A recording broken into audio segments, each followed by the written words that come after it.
blagoslovljaj hljeb i ovo vino duhom tvojim svetim, sveka ninje i prisne vo vjeki vjekov. Iste Hriste Bože naš, blagoslovljaj hljeb i ovo vino duhom tvojim svetim, sveka ninje i prisne vo vjeki vjekov.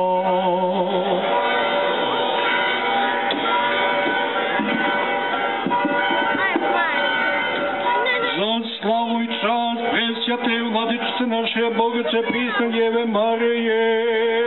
Ti Gospode Isuse Hriste, Bože naš, žrtvovu na nebeski žrtvenik tvoj, sada slavu sve vjekove vjekova. Amin. Duha, amin. Hrestia seljena, ja kres angelov slava, kres vjernik utvrđenije, i demonom javno. Svjate moj, svjetla praznika. Drage Crnogorke, dragi Crnogorci i svi vi ljudi dobre volje. Evo nas ponovo na ovom svetom mjestu da ispišemo još jednu stranicu u ljetopisu borbe za pravo i čast Crne Gore i njene svete Crnogorske crkve. U ime Bajica, Martinovića i Borilovića, koji slijede tradiciju dužu od već 3 vijeka, pozdravljamo vas sa najljepšim praznikom Mir Božji, Hristos se rodi.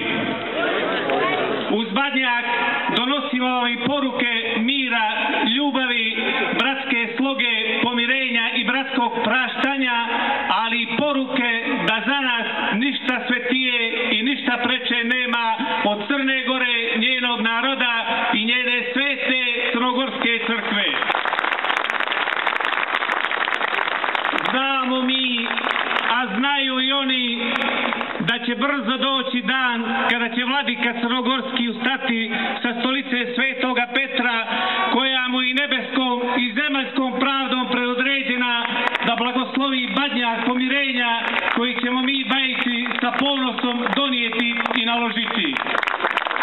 Duše će se pradjedovske tada nad Cetinjem uzvijati, a Crna Gora izgub namiriti.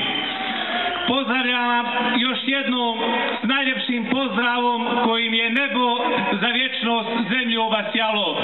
Mir Božji, Hristos se rodi. Neka su vam čestiti Badnjaci i neka Božić u vaše domove useli zdravlje i sreću, a mir i spokoj u vašim srcima. Živjeli!